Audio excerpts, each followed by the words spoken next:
So ayan, sinusubukan ng aming backling na 2 months old, magto 2 months old pala ang aming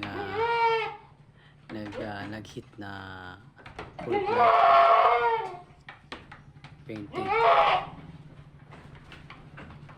Sinusubukan niya habang wala pa yung back namin. Siya muna daw.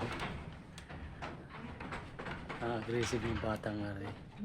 Sobrang agresibo ng magto 2 months old pa lang po siya. Aggressive. Ayan, naka-reserve na po yan. Naka-reserve na, may kumuha na po niyan. October ang release. October, sabi ko, November pwede niya kunin. Kahit November para maalagaan pa namin ang gusto. Malaking backling po to. Pure breed po yan. Pure breed. Pero kahit tanong pa niyo ang katawan, magto 2 months old pa lang po yan. Aggressive.